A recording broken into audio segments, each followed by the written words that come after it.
asleep, for a bit after that. You're doing this year 22, second night of a back-to-back. Where'd you get the energy to close this one out? When I did sleep, I slept a lot. I think I fell asleep probably around like 4. Slept all the way to about noon. Woke up, got some rehab and treatment, my body and my ankle, obviously, and for about an hour and a half, and then I slept till about 4:30. And I'm usually on the first bus, but I caught the last bus, was at 5.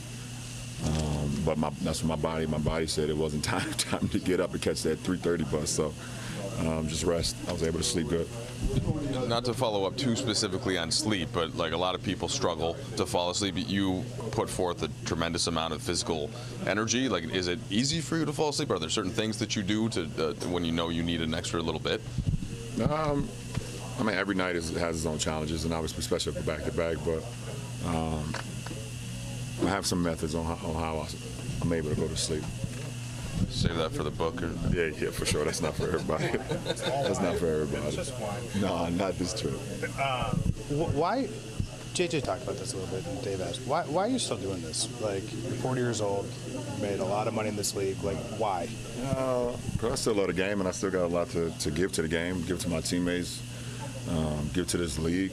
For why I'm here, I don't have much time left. So, while I'm here and to the end of time, I'm going to try to give what I got when I'm out on the floor.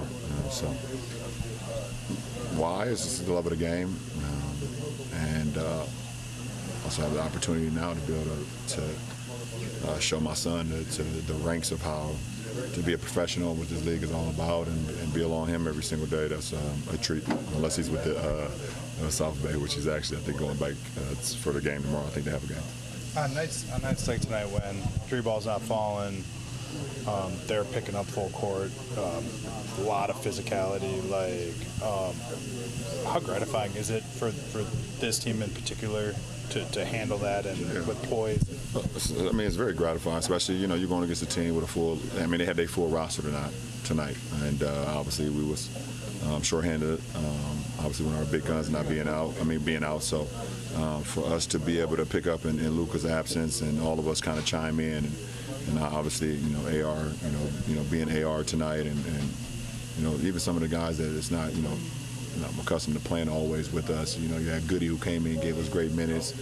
You had Trey came in and gave us great minutes as well. And that's just next man up, and we needed that from those guys. Those guys play, in the South Bay games, and then able to come up here and make an impact. And we needed that tonight, especially being shorthanded. You guys were up 18 early. Like, maybe in a perfect world, you never feel the pressure of it becoming a 1 or 2 possession game. But what's the value of? You mentioned that the different contributors. AR making some gutty plays on defense, a tip in from Doe, like to win on the road.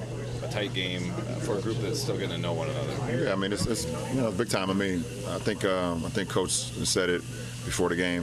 Before they 2-game losing streak to Denver, I think they was 9-1.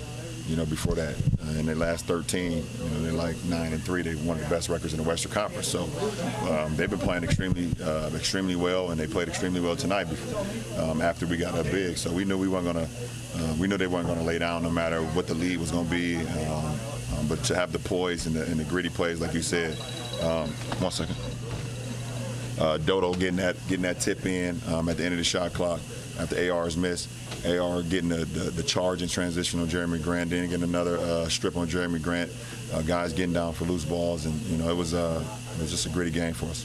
LeBron, I'm sure you've been giving Bronny, verbal advice for years. Some kids respond better to that than others, right? Is there something to just him being right there and you showing him, like, with the play, with the types of things that you might not even be able to explain? I hope so. Sometimes, if any of y'all got kids or whatever, sometimes, as parents, you say all these things, and sometimes it can become annoying to your kids. And you just hope that sometimes that some of your examples will show better sometimes than the words. So I'm in a position now that I'm doing both, to be able to give him words of advice, but also show him by example, and then he can take it and run with it when I'm done, for sure. Last question. You guys aren't going to have this figured out in terms of the best way to make it work with Luka, yourself, and Austin, particularly on offense, for a while, right? Like, realistically. But how does playing this hard give you guys Can that carry you guys for a little while you figure out if you play with this level of competitiveness, play with this level of toughness? Well, that's the best way to play in this league. The best way to compete in this league is to play hard, and you can get through a lot of games if you're able to just play hard, because you can cover up for a lot of mistakes. I mean, we had 24 turnovers for 31 points. I had half of those, and because we were still playing hard, we was able to get back in transition on some of those, get some charges. Gabe had a charge. AR got a charge. Rui got back and challenged, I think it was Danny at one time, I think it was Danny at the rim, and was able to make him miss, and we was able to hustle back and get the loose ball. Jackson was great. So it definitely makes up for it when you're able to cover for one another. You're able to play hard, and it's going to. In Reeves leading the way, but what did you feel was the key there? Well, they're a really good basketball team, and they play hard. Like that's apparent from the first two games we played them. Kamara is very disruptive. I thought our guys' poise was huge, and our guys' toughness. Two of the biggest plays of the game are LeBron getting the swipe down on Anthony Simons, AR's charge on Jeremy Grant. Another game where we can't really make threes. We have a high turnover. I just thought they were a tough team. I'm not saying that. We needed to be tough tonight, and we were tough. We earned that win. And for our guys to bounce back, getting in 2:30, 3 o'clock in the morning, probably going to sleep at 4, just big time from our guys. I asked you at halftime about LeBron, and then he goes on to get 40. Obviously, he did have some turnovers with that ball break. Double-double. Yeah.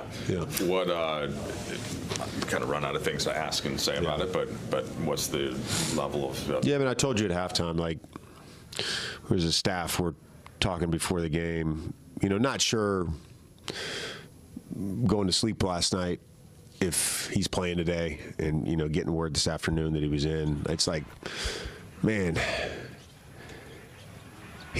he really just defies anything that's normal, and not just the physical feats and the plays. It's the mentality.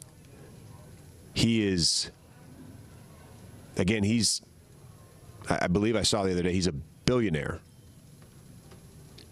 And he's playing on the second night of a back-to-back at 40 after 22 years with every frickin' record and every accolade. And the kids will say that I'm glazing him. He's one of the greatest competitors. And Nate and I were talking about before the game. It's like, he's amazing to coach. He brings it every single day. Like he sets the standard for how you're supposed to